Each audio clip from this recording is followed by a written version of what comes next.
Buon pomeriggio a tutti, benvenuti all'ippodromo Arcoveggio di Bologna. Prossimi al via i partecipanti alla prima corsa, una prova per 4 anni non vincitori di 5.000 euro in carriera. C'è stato il ritiro di Danilo AG, sono in 9 dietro le ali dell'Autostart.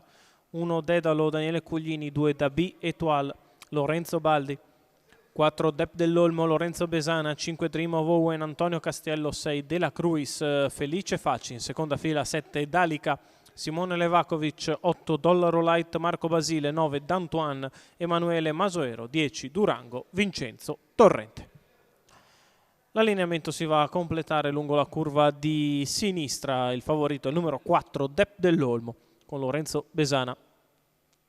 Macchina prende velocità, si ritrae Dream of Owen e in partenza è veloce Dela Cruis che cerca di scavalcare Dabi Etoile. Si imbocca la prima curva con Dela Cruis in vantaggio nei confronti di Dabi Etoile che è seconda allo steccato, in anticipo su Dedalo che è terzo, mentre allo scoperto risale subito Dep dell'Olmo. Primi 200 metri se ne sono andati in 15:1 con Dela Cruis che ha preso la testa dall'esterno e ora vede avanzare al largo la sagoma del favorito Dep dell'Olmo, che però viene respinto. Corre in testa Dela Cruis. 33 per i primi 400 metri di corsa. Dela Cruis al comando, Dep dell'Olmo di fuori. Alla corda Dabi Etoile avanti a Dedalo.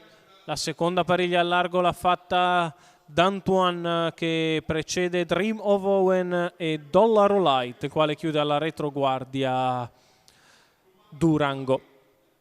Si viene davanti alle tribune per il passaggio con Dela Cruis al comando. Passa il primo giro in 1:1:8, 31,5 il secondo quarto di gara. Il gruppo è sempre disposto per pariglie con Dela Cruis e Dep dell'Olmo, uno accanto all'altro. Poi Dabi Etoile con a destra D'Antoine, precedono la coppia composta da Dedalo e da Dream of Owen. Accelera ora Dep dell'Olmo che liquida dopo un chilometro in 1:17,3 Dela Cruis che ha voluto farsela davanti ma non ha più nulla addosso. Passa seconda Dabi Etoile, di fuori D'Antoine, allo steccato ancora Dedalo, poi Dream of Owen e Dollaro Light, la retta di là in 14,4. Il parziale è importante per Dep dell'Olmo per guadagnare margine nei confronti di Dabi Etoile che prova a non perderlo di vista. La piegata conclusiva ancora in 14,8. Dep dell'Olmo si allunga nel finale, viene a vincere nettissimo. Dep dell'Olmo, terzo successo consecutivo. Lorenzo Besana per Gaetano Carro, i colori del signor Matteo Grimaldi. Al secondo posto finisce Dabi Etoile, mentre c'è lotta serratissima per il terzo posto con 3 cavalli in fotografia.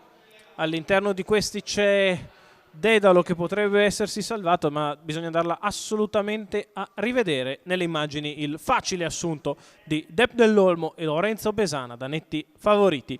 1,70 la quota fissa in chiusura. Seconda Dabi Etoile, mentre al terzo posto, scorrono le immagini, dovrebbe esserci Dedalo. Dalla prima impressione, sì, Dedalo con Daniele Cuglini prende il terzo.